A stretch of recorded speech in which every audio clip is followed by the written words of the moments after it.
আওয়ামী লীগের ৫ আগস্টের করুণ পরিণতির পরও দলটির শীর্ষ নেতৃত্ব যে ভুলের ধারায় হাঁটছে তা পুনরায় সহিংসতা এবং চোরাগোপ্তা হামলার ঘটনায় স্পষ্ট হয়েছে। বিদেশে পলাতক নেতাদের নির্দেশে সাম্প্রতিক লকডাউন ঘিরে আগুন সন্ত্রাসের অভিযোগে আবারও দলে নেমেছে বিপর্যয়ের ছায়া। রাজনৈতিক বিশ্লেষকদের মতে অতীতের ভুল থেকে শিক্ষা না নেয়াই দলটি অস্তিত্ব সংকটকে নতুন করে তীব্র করেছে।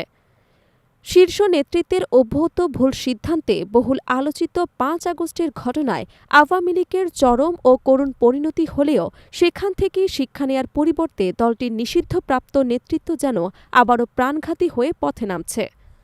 দলকে পুনর্গঠনের পরিবর্তে বিভিন্ন পর্যায়ের নেতাদের হঠকারী ঘোষণায় ত্যাগী কর্মীরা আরও হতাশ হয়ে পড়ছেন।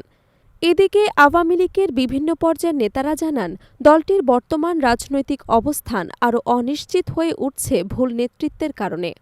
১৩ নভেম্বরে ঘোষিত ঢাকার লকডাউনকে কেন্দ্র করে বিদেশে পলাতক কিছু নেতার নির্দেশে এক শ্রেণীর নেতাকর্মীর চোরাগোপ্তা হামলা, অগ্নিসংযোগ ও সহিংসতা দলটির ভবিষ্যৎ টিকে থাকার সম্ভাবনা আরও ক্ষীণ করে তুলছে বলে মন্তব্য করছেন রাজনৈতিক বিশ্লেষকরা।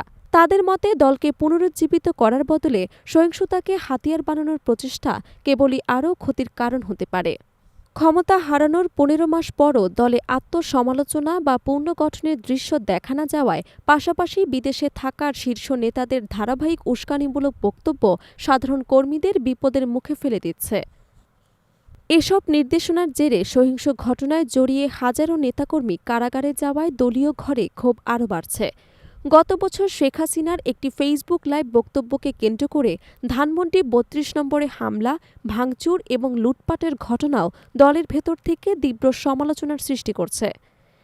একই সময়ে সারা দেশে বেশ কিছু নেতার বাড়িতেও হামলার ঘটনা ঘটে।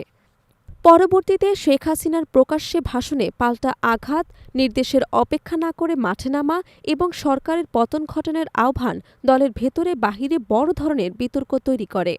রাজনৈতিক বিশ্লেষকরা এই ধরনের বক্তব্য ও সহিংস কৌশলকে আত্মঘাতী বলে মনে করছেন। বিশ্লেষক ড. জাহিদুর রহমান বলেন, আওয়ামী লীগ ভুলের পথেই হাঁটছে। নেতৃত্বের অবস্থান পরিবর্তন না হলে পথ চলা আরও কঠিন হবে। ঢাকা বিশ্ববিদ্যালয়ের অধ্যাপক ড. সাব্বির আহমেদ মনে করেন, হুমকি ধামকির রাজনৈতিক ভাষা দলকে জনগণের আস্থায় ফিরিয়ে আনতে সক্ষম হবে না। তাদের মতে অতীতের ভুল স্বীকার করে জাতীয়ভাবে ক্ষমা চাওয়া এবং শান্তিপূর্ণ রাজনীতিতে ফিরে আসাই এখন দলটির একমাত্র টিকে থাকার পথ। অন্যথায় ভুলের চোরা স্রোত থেকে আর বেরিয়ে আসা সম্ভব নাও হতে পারে।